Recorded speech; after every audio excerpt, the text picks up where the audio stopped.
So this is an update on my 2023 Verne Manila rootstocks. So some of these went into the ground last year, some of these went into the ground this year. So let's see what we got here. This is one where I did a chunk chop of it, and then I began to graft some. I was grafting some seedling M4 as an experiment. Unfortunately, it hasn't really taken off, but it did finally flush some real leaves. So this is it right here.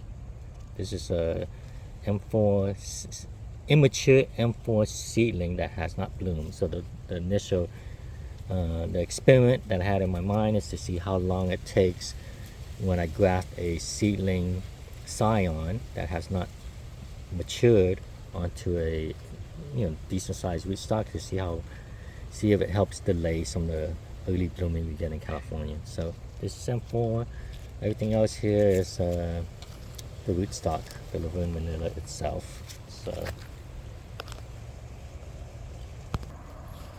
So this is the next tree. This is the one that almost seemed like it was gonna die back in spring. I put some kind of tree wound sealer on it. Been kind of helping, but it's still kind of funky looking in this area. But it's grown up pretty nicely. It's been flushing. This is like the third flush that it has had. So okay.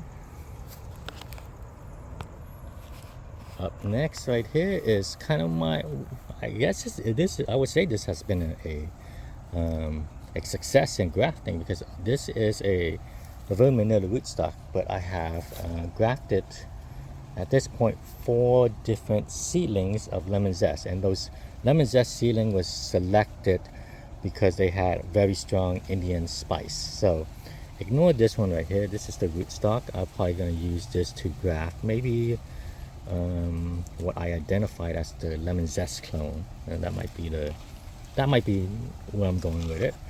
But everything else, this right here, this is a seedling lemon zest, looking really nice. One more right here too. This one is beginning to flush, looking pretty good. This one's a seedling too, but this one smelled classic. Didn't have any kind of citrus smell to it, or didn't have any of the Indian spice to it, but had a classic mango smell to it. We'll see what happens. And this one is my favorite one right here. This is on its 3rd flush now. So this one has a very strong Indian spice that leans towards like an Alfonso, even though it's a lemon zest seedling. So you take a look at the graft here. It's grown significantly in growth. So pretty happy about this. We'll see what happens. Okay, up next, this is another Verne Manila rootstock. I had attempted a couple. Well, the grafts are still green, but I pretty much given up on it. It's coconut cream, immature seedlings of coconut cream, that I identified as a clone, but I don't think it's taken. So I've let the rootstock kind of take it over, because I don't want this tree to fall behind, and I am not attempting any more grafts on this for this year, just because with my past experience in terms of attempting too many grafts and you keep on failing, you kind of end up stunning the tree. So I made one attempt at the graft. It's still, in my mind, it's still a pretty young tree, and if it didn't take, I'm going to move on, and then next year I'll attempt it again. I do not want to attempt multiple grafts that will kind of stunt or harm the tree in the long run. This is the next Verne Manila rootstock. So let's take a look at this. I made 4 grafts on this. Wasn't my best graft. I only aligned one side, but this year has been a very great grafting year for me. Except a few hiccups with some varieties that just didn't want to take, but besides that, like almost everything I grafted took. So this was one example of it. There was 4 grafts, 2 coconut creams, and 2 sugar loaf, and they were in my mind, pretty horrible graft. I was only able to get one side to align in terms of grafting, but they were my own source of science. They came from my own plants, and I think that is what made the difference in terms of them taking. So this is coconut cream. It pushed once. It looks like it's about to push another one pretty soon. So this is the other coconut cream graft, and, you know, branch out to, actually had like 3 branches or so, maybe more. I just picked them off and just left only 2. And back here is the sugarloaf. Yep, so this one pushed. The one behind it took a bit longer to push, but it's finally pushing right there. So 4 for 4, not bad considering I only aligned one side on this. So it kind of shows to me how much of a difference fresh scions are compared to like scions that have been shipped. So 4 in my tunes bad grafts that I made that took. So very happy about it. All right, so I'm going on to the next rootstock. Here's the next rootstock here. I attempted a couple tiny, kind of like almost micrograss. They were tiny stems. This one's a bangana poly. Hasn't done anything. This probably ain't gonna make it in my mind. The other one was a chansa. It didn't take. But yeah, this is the next seedling on this one. It had like a tiny bloom, like, you know, just like an inch and a half or 2 of bloom stock, but it looked like it has a fruitlet. So I am not sure. I'm gonna probably just keep it, let it get a little bit bigger, and then eat it green. So all right, let's keep on going.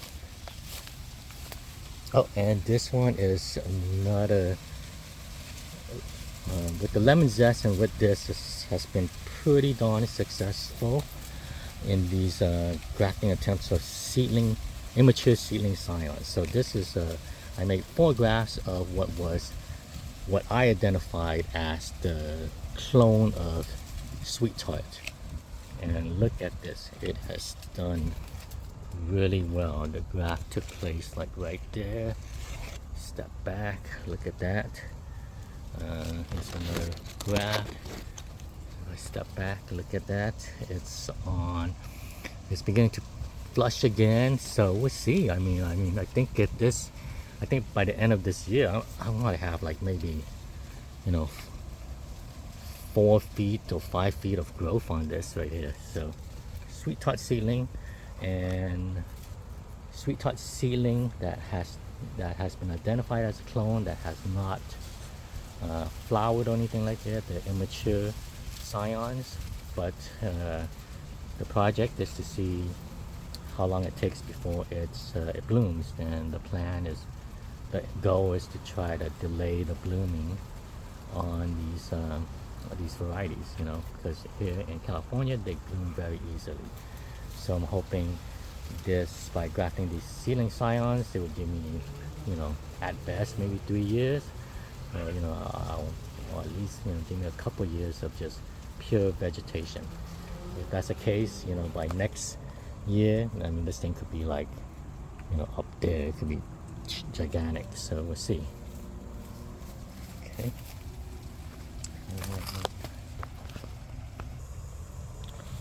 This is the next seedling. This got a trunk chop. I left about 3 branches on the top, and then like 3 more flush on the bottom. So I'm just gonna leave and just see what it does. So this is will branch out this year, and I'm gonna do some graft on it next year.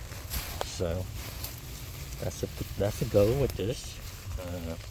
This Verne Manila had some issue with ants and aphids, quite a bit of ants and aphids this year. So okay, moving on.